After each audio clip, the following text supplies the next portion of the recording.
Ya se ha hablado hasta este momento de el origen del negro Manuel, de su arribo al Brasil.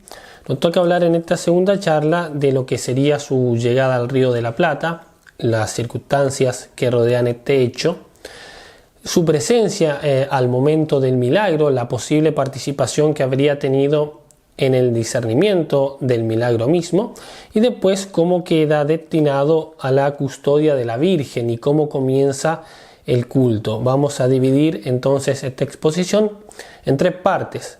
Primero, su llegada al Río de la Plata. Segundo, su participación en el milagro.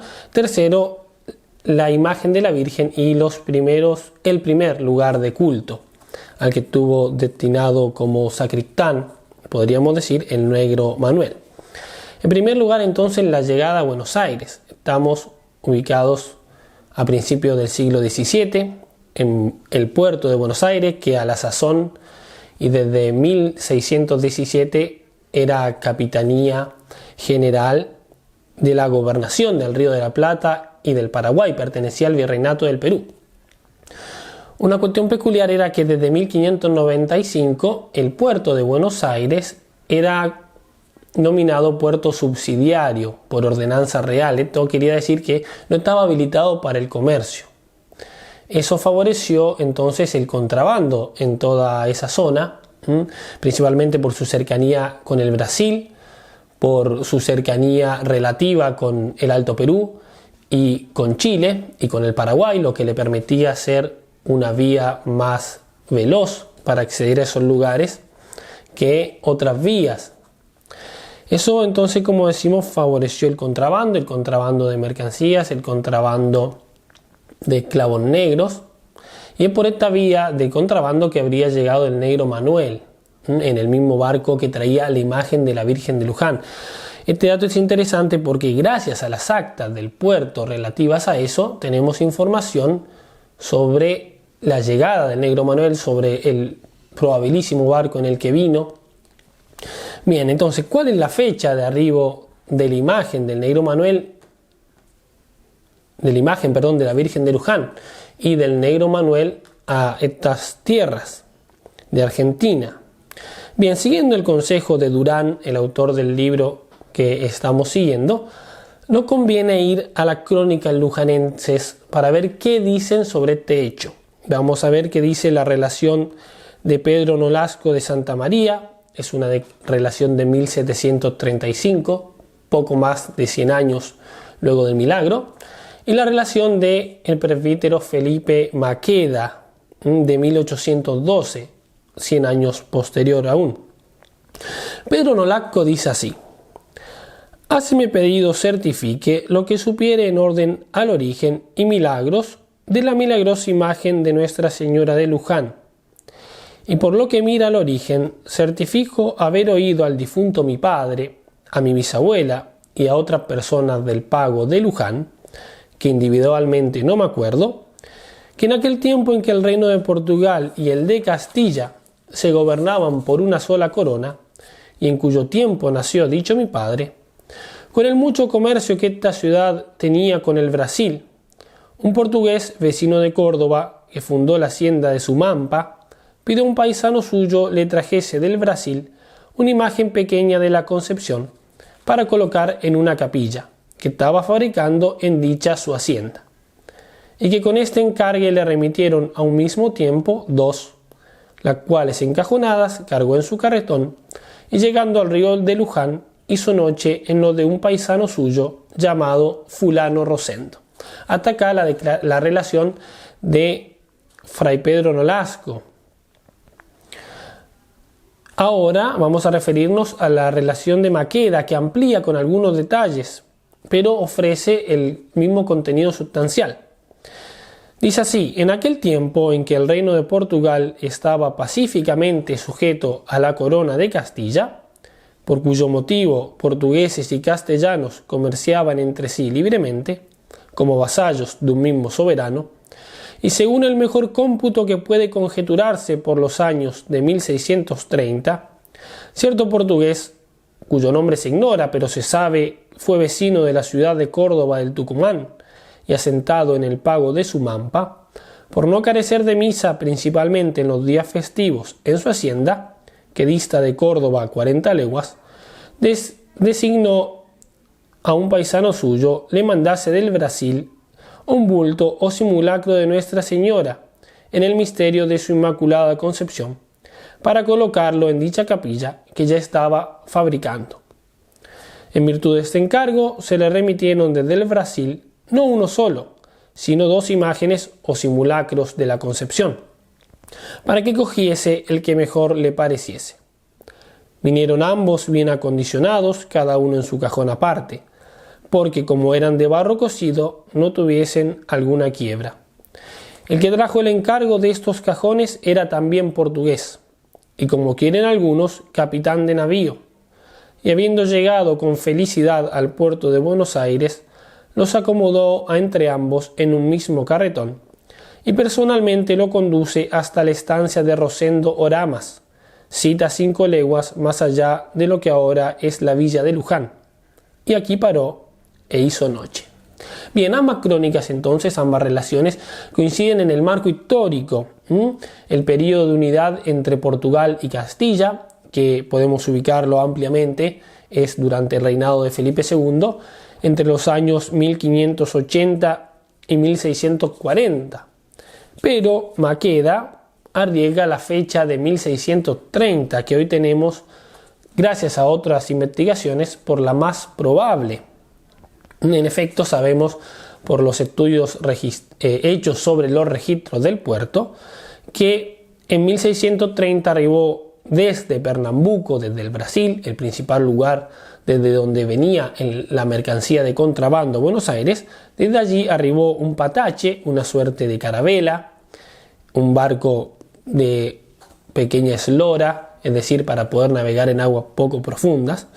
Arribó el patache San Andrés al mando del capitán Andrea Juan o Andrés Juan, según otros.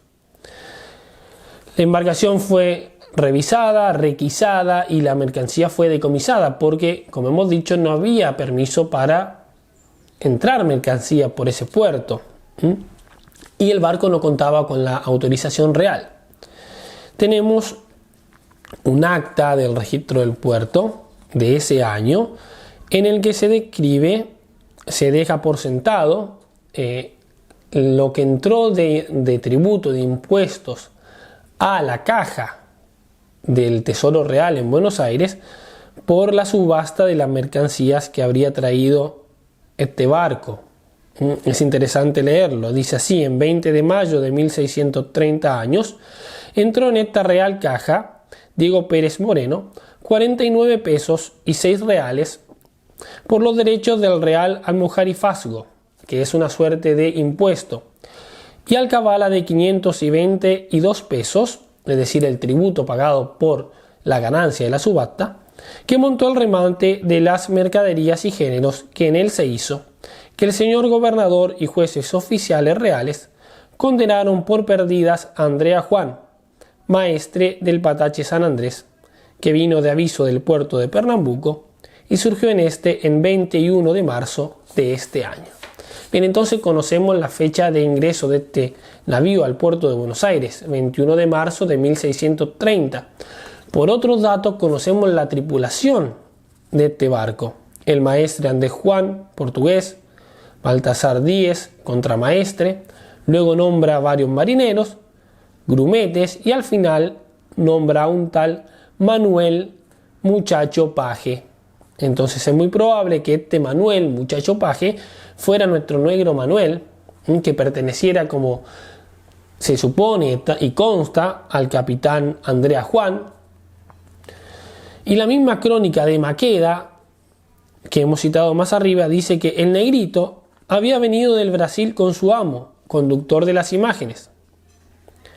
En ese entonces Manuel contaría con unos 26 años. Bien, entonces esta es la fecha probabilísima de arribo del negro Manuel y de arribo de la imagen de la Virgen de Luján al puerto de Buenos Aires, 1630, en este navío.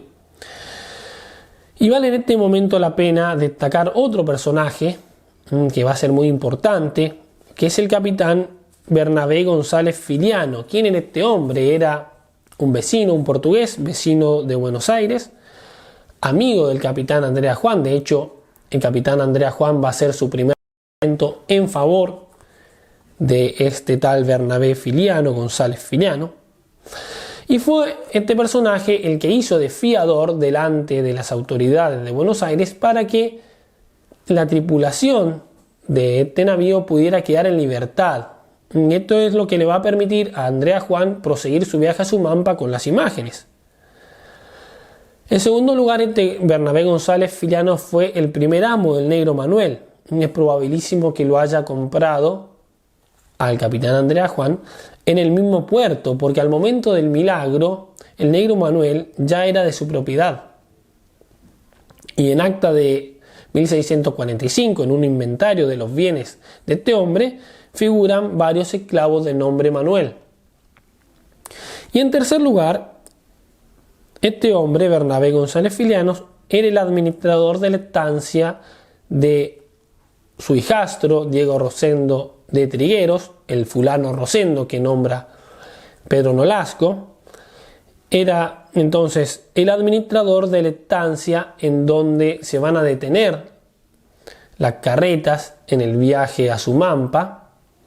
Y entonces, siendo como era amigo y fiador de Andrea Juan, es muy probable que le haya ofrecido ese lugar para pernoctar. Entonces podemos dejar por sentado hasta este momento que el Negro Manuel vino en 1630 a Buenos Aires en el barco de Andrea Juan, la misma embarcación que trajo la imagen de la Virgen de Luján, y que al momento contaba con 26 años y que pasó casi de inmediato a ser propiedad del capitán Bernabé González Filiano. Bien, entonces hasta aquí la llegada del Negro Manuel hasta estas pampas. Comencemos a hablar entonces de la segunda parte, que es la presencia del Negro Manuel en el milagro y su relación con el milagro. Entonces vamos, para hacer esto, a alejarnos un poquito de la figura propia del Negro Manuel para centrarnos en el milagro, porque dice Durán que de este modo vamos a poder ver el segundo itinerario que hace el Negro Manuel. El primero es el itinerario físico, el itinerario geográfico. El segundo es el itinerario espiritual, su vocación y su conversión, podemos decir, y su proceso de santificación como servidor de la Virgen de Luján. Bien, entonces, hecha la fianza de la tripulación y de las mercaderías del capitán Andrea Juan, podemos suponer que emprendieron casi de inmediato el viaje a Sumampa y hacen noche en la estancia de Diego Rosendo de Trigueros, administrada por el ya mencionado Bernabé González Filiano. La estancia se encuentra a unos 60 kilómetros del puerto de Buenos Aires y a unos 27 kilómetros de la actual villa de Luján, y el milagro ocurrió de este lado, dice Maqueda, es decir, del lado oriental, antes de cruzar el río, a las orillas del río Luján. Veamos entonces la narración del milagro, la narración de Pedro Nolasco de Santa María y luego la narración de Maqueda, ya conocida por todos nosotros, pero importante en este momento por la participación que, según la tradición, tuvo el Negro Manuel en estos hechos. Pedro Nolasco de Santa María dice así: queriendo proseguir su viaje, uncidos los bueyes por la mañana, no pudieron mover dicho carretón, por cuya causa le volvieron a descargar, y entonces le movieron los bueyes sin dificultad alguna. Y admirados todos de este prodigio, le preguntaron qué llevaban la carga, que allí se había descargado, que pudiese servir de impedimento a su viaje. Y él respondió que no lleva cosa de impedimento, antes sí 2 imágenes para darle culto. Y determinaron se embarcasen las imágenes en el carretón, e hiciesen caminar el carretón. Y se hallaron con el impedimento primero, a que comenzó a exclamar el devoto portugués a la Santísima Virgen, que bien sabía el efecto para qué la llevaba, que era para colocarla en la capilla que en su nombre tenía fabricada, y persuadiéndole a que sacase él un cajón y dejase el otro, probaron a que caminase el carretón, y no se pudo mover de su lugar. Volvieron a hacer la diligencia de sacar del cajón que había quedado, y cargar el que habían bajado. Y entonces se movió dicho carretón, sin impedimento alguno, quedando el dueño muy contento con la imagen que se llevó, dejando la otra en el paraje, donde le mostraba quererse quedar. Esta es la imagen de Nuestra Señora de Luján. Pero la narración de Maqueda agrega un personaje que va guiando con sus palabras el discernimiento del suceso. Dice así la relación de Maqueda.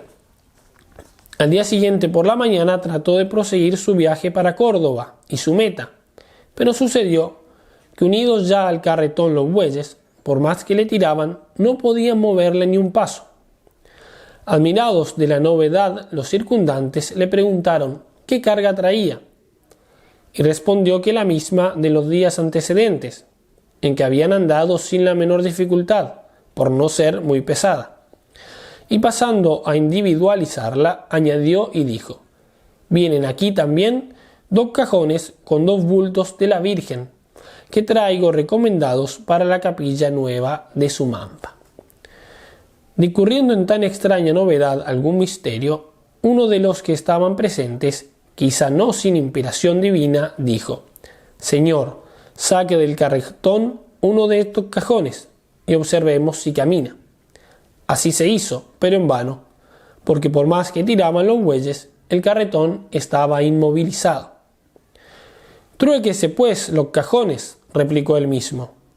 Veamos si hay en esto algún misterio. Sacóse el cajón que había quedado y cargóse el que se había sacado.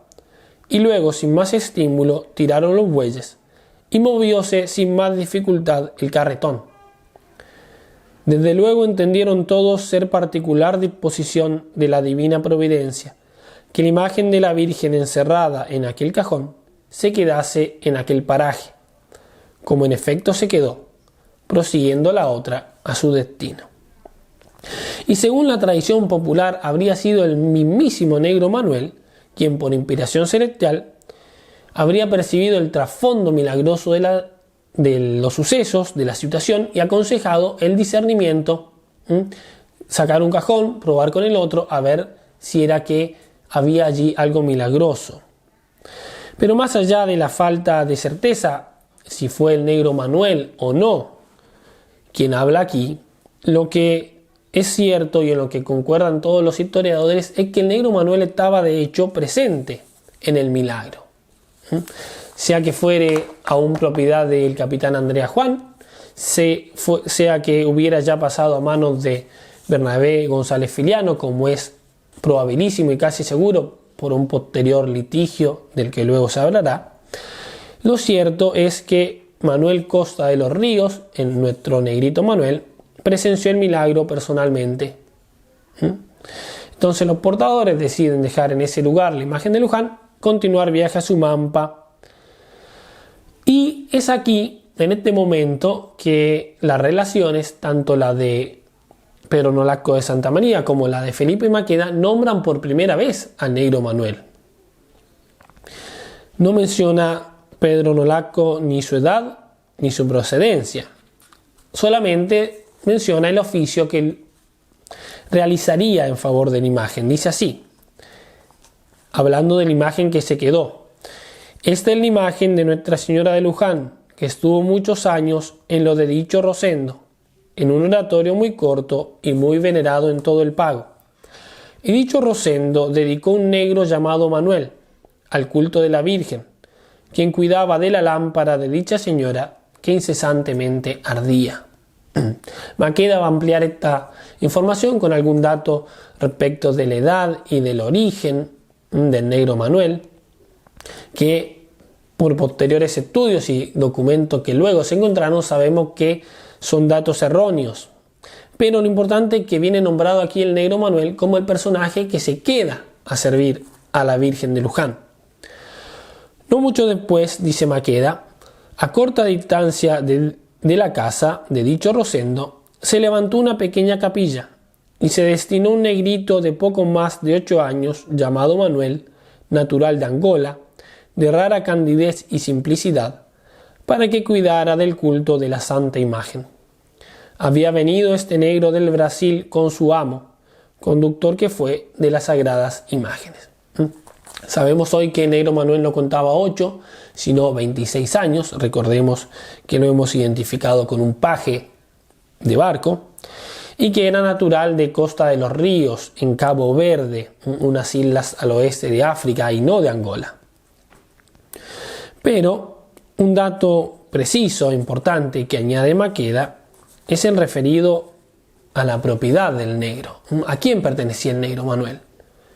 Y desde ese momento el negro Manuel ya pertenecía a la Virgen, el cual amo que lo trajo del Brasil, dice Maqueda, algunas veces antes de morir en casa de Rosendo, en Buenos Aires, le dijo que era de la Virgen y que no tenía otro amo a quien servir más que a la Virgen Santísima.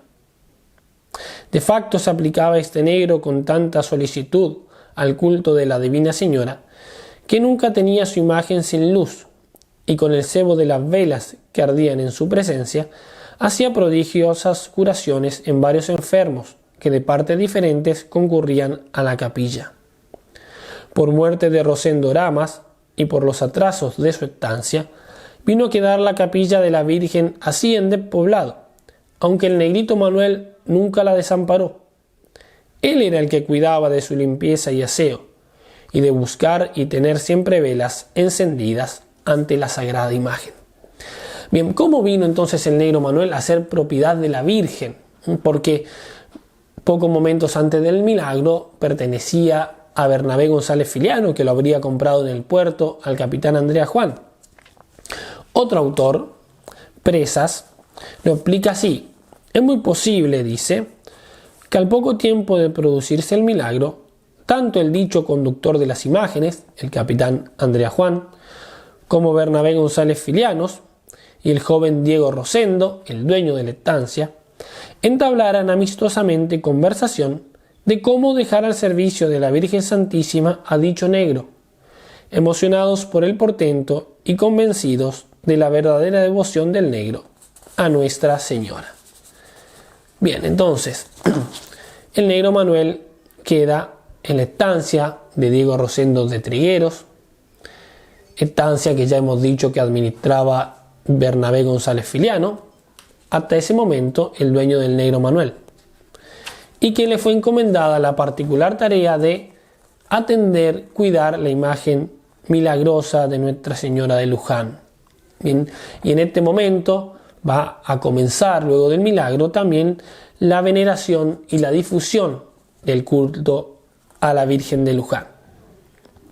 Bien, entonces pasemos ya como último punto de esta conferencia a hablar de la imagen de la Virgen de Luján y del primer oratorio, el primer lugar de culto, que es importante porque es el lugar donde el negro Manuel desarrolló su labor, de lo cual se hablará mejor en la próxima charla. Bien, vamos entonces a hacer un gran paréntesis y vamos a hablar de la imagen. Bien, es una imagen que todos hemos visto, pero vale la pena detenernos en ello. Bien, entonces, más allá de la tradición, la primera referencia documental, el primer documento que hable de la existencia de la Virgen de Luján, lo encontramos en un inventario de los bienes del capitán González Filiano, inventario hecho a su muerte, luego de su muerte en 1645, donde se enumera, entre otras cosas, a las espaldas de la casa una capilla pequeña y en ella un Cristo crucificado de altor de 1/4 y una hechura de Nuestra Señora de bulto, de barro, de altor de media vara. Esta descripción coincide con la relación de Maqueda cuando explica lo sucedido luego del milagro.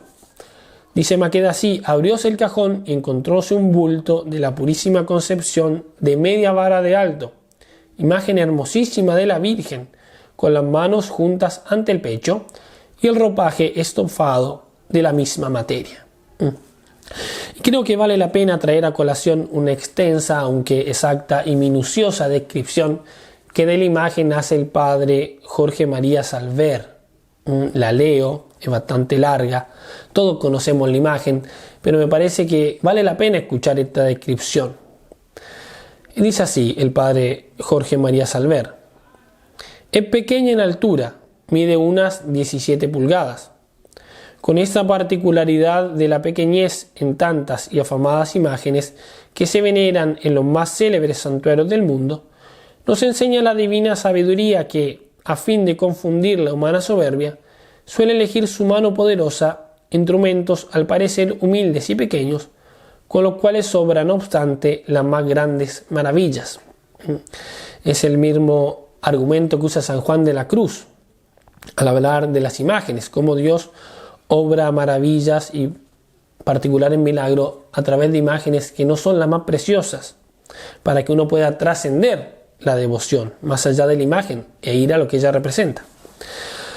Por estar vestida nuestra santa imagen con ricas vestiduras independientes de la misma talla, en la actualidad solo se registran en ella sus manos, su cuello y rostro, cuyas facciones son menudas pero bien proporcionadas. El rostro es óvalo, el semblante modesto y grave, y al mismo tiempo dulcemente risueño, conciliando a la vez benevolencia con su irresistible atractivo y respeto con su majestad de reina y gran señora. La frente es espaciosa, los ojos grandes y azules, las cejas negras y arqueadas, la nariz algo aguileña, la boca pequeña y recogida, los labios iguales y encamados cual rosa, las mejillas son rosadas y las demás facciones bien proporcionadas. Mira un tanto hacia la derecha. El color del rostro, aunque muy agraciado, es un tanto amorenado, aunque parece no haber alcanzado este color sino con su mucha antigüedad. Tiene sus delicadas manos asimismo bien formadas, juntas y arrimadas al pecho, en ademán o movimiento de quien humildemente ora. Registrada la santa imagen tal como la fabricó su primer artífice, y libre del rico adorno de las vestiduras que ahora constantemente lleva sobrepuestas, se nota que el ropaje primitivo de la misma talla del simulacro se compone de un manto color azul, hoy muy amortiguado, sembrado de estrellas blancas. Debajo de dicho manto aparece una túnica de color encarnado, igualmente muy amortiguado. Los pies de la santa imagen descansan sobre unas nubes, desde las cuales emerge la media luna. Y luego, como jugueteando inocentemente sobre aquellas nubes, descuellan 4 graciosas cabecitas de querubes, con unas pequeñas alas desplegadas de color ígneo. Y finalmente diremos que la materia con que ha sido fabricada la santa imagen es de arcilla cocida. Esta es la descripción exacta de nuestra venerable efigie, tal como se registra sin el adorno de las ricas vestiduras con que en la actualidad se venera. Bien, para esta imagen de nosotros tan bien conocida y tan bien amada, se eligieron a lo largo de los años diferentes edificios de culto, ¿no? Hasta arribar a la majestuosa basílica que ahora tenemos. La primera constancia documental también que tenemos del primer edificio es 15 años posterior al milagro y es el ya nombrado inventario de bienes de Bernabé González Filiano. No era más que un modesto oratorio, como ya hemos leído.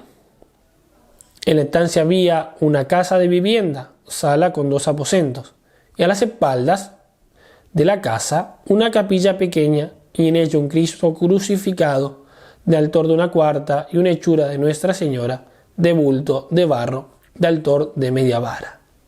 Bien, se habla de una capilla pequeña. El padre Nolasco de Santa María en su relación habla de un oratorio muy corto y muy venerado en todo el pago.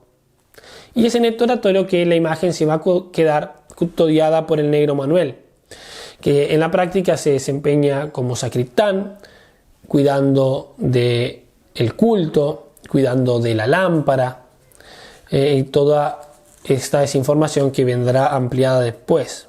Bien, de este oratorio entonces no conocemos la fecha precisa de construcción, sabemos que en 1645 ya estaba. La tradición lo ubica su construcción en 1635. Sabemos que inmediatamente después del milagro la imagen fue llevada a las casas de la estancia, podemos imaginar un conjunto de ranchos, y fue colocada en la casa principal. Pero la difusión del milagro y los posteriores prodigios que la imagen de la Virgen comienza a hacer, hicieron que una gran cantidad de peregrinos comenzara a fluir a ese lugar para venerar la imagen. Entonces esto obligó a construir una capilla aparte de la casa principal, donde la veneración, el culto, se pudiera realizar de manera conveniente. Este edificio entonces pasó a ser conocido como la Ermita de Rosendo, o mejor aún, el otro nombre, Ermita de la Concepción. Durán lo describe así, imaginando cómo posiblemente habrá sido. Dice: aquella primitiva edificación se puede decir que era rústica, no pasando de un modesto rancho de paja y barro, sostenido por una estructura de palos y alambre, techado con paja, de paredes interiores encaladas, piso de tierra, con una puerta de entrada sencilla y algunas ventanitas dispuestas en las paredes. Completaba el interior un pequeño y sencillo altar y un nicho.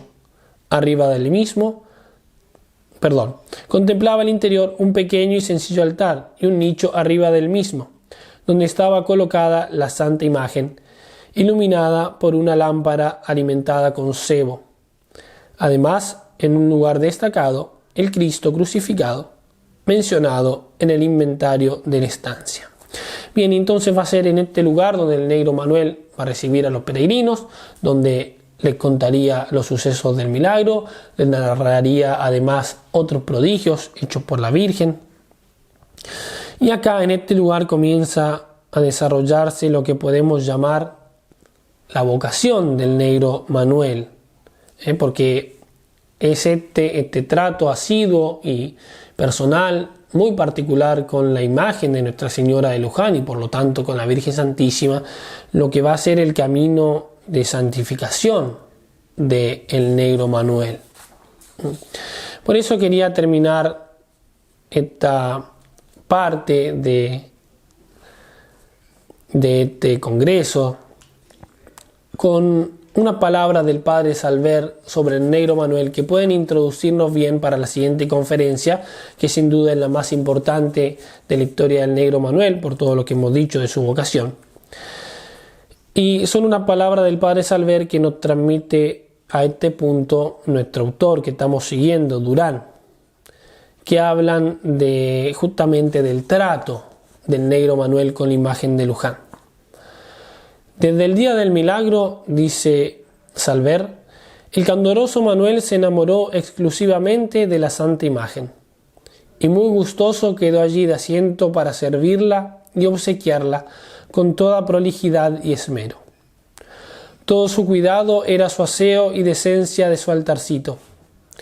De facto se aplicaba con tanta solicitud al culto de esta divina señora que nunca tenía su imagen sin luz ardiente.